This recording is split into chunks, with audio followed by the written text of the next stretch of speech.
Credit card loading అన్నది మీకు బాగా తెలిసిన కస్టమర్స్‌కి మాత్రమే చేయాలి. లావాదేవీ చేసే ముందు కస్టమర్ కార్డ్‌లో ఉన్న పేరు మరియు అతని యొక్క ఐడీ ప్రూఫ్‌లో ఉన్న పేరు మ్యాచ్ అయ్యేటట్లుగా చూసుకోవాలి. దాంట్లో ఉన్న ఫోటో కూడా అతనా కాదన్నా చెక్ చేసుకోండి. మరలా వచ్చేటప్పటికల్లా మీరు రిజిస్టర్ మెయింటైన్ చేయండి క్రెడిట్ కార్డ్ ద్వారా లోడ్ చేసే వాళ్ళకి. ఆ రిజిస్టర్‌లో వాళ్ళ డీటెయిల్స్ ఈ ఫార్మాట్‌లో ఏవైతే డీటెయిల్స్ ఉన్నాయో ఆ డీటెయిల్స్ అన్నీ కూడా పూర్తిగా చేసి వాళ్ళ యొక్క వేలిముద్ర మీరు తీసుకోండి. మీరు వాలెట్‌లోకి లోడ్ చేసిన తర్వాత మళ్ళీ వాళ్ళకి సాధ్యమైనంత వరకు ఎక్కువ శాతం 99% వరకు వాళ్ళకి కేవలం వాళ్ళ అకౌంట్‌కే తిరిగి ఆ అమౌంట్‌ని పంపించండి గానీ, మీరు క్యాష్ రూపేణ ఇవ్వద్దు. మీకు బాగా తెలుసు, బాగా క్లోజ్ మీరు వాళ్ళ అడ్రెస్ ఇదంతా తెలిస్తేనే మీరు వాళ్ళకి క్యాష్ ఇవ్వండి.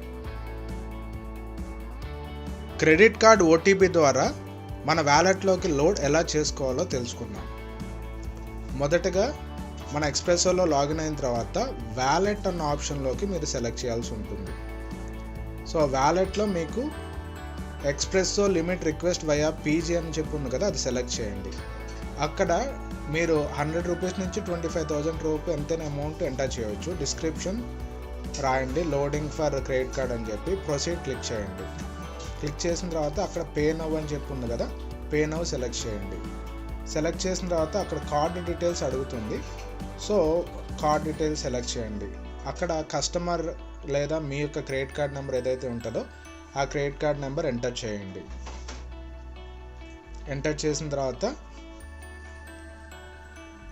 అక్కడ ఎక్స్పైరీ డేట్, క్రెడిట్ కార్డ్ మీద మీకు ఎక్స్పైరీ డేట్ ఉంటుంది, ఆ ఎక్స్పైరీ డేట్ ఎంటర్ చేయండి. తర్వాత కార్డ్ హోల్డర్స్ నేమ్ అని చెప్పి ఉంటుంది, ఆ కార్డు మీద ఆ కస్టమర్ పేరు ఎలాగైతే ఉందో ఆ పేరు మీరు అక్కడ టైప్ చేయండి. టైప్ చేసిన తర్వాత కార్డ్ బ్యాక్ సైడ్ 3 డిజిట్ కలిగిన సివివి నెంబర్ ఉంటుంది, అది ఎంటర్ చేయండి. తర్వాత పే అని చెప్పి క్లిక్ చేయండి. అక్కడ మీకు ఆ కార్డ్ సేవ్ చేస్తారని అడుగుతుంది. కస్టమర్ కార్డ్స్ అయితే దయచేసి సేవ్ చేయకండి, తర్వాత ప్రాబ్లం అవుతుంది. స్కిప్ సేవింగ్ కార్డ్ అని చెప్పి సెలెక్ట్ చేయండి. మీకు రీసెంట్ ఓటీపీ పక్కన స్కిప్ సేవింగ్ కార్డ్ అని చెప్పి your payment is being processed అని చెప్పి వస్తుంది. మీకు ఇంకో విండో ఓపెన్ అవుతుంది. ఆ విండోలో వచ్చేటప్పటికల్లా కస్టమర్ మొబైల్ నెంబర్కి ఏదైతే క్రెడిట్ కార్డుకి లింక్ అయిందో ఆ మొబైల్ నెంబర్కి ఓటీపీ అన్నది వెళ్ళటం జరుగుతుంది.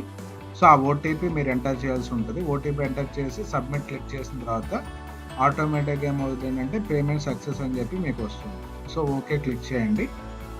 ఓకే క్లిక్ చేసిన తర్వాత ఆటోమేటిక్గా మీకు అకౌంట్లోకి యాడ్ అయిందా లేదన్నది మీరు ఎంఐఎస్లో లెడ్జర్ బ్యాలెన్స్లో చెక్ చేయండి. చెక్ చేస్తే అక్కడ మీకు లెడ్జర్ బ్యాలెన్స్లో క్రెడిట్ అయిన అమౌంట్ అక్కడ కనిపిస్తుంది.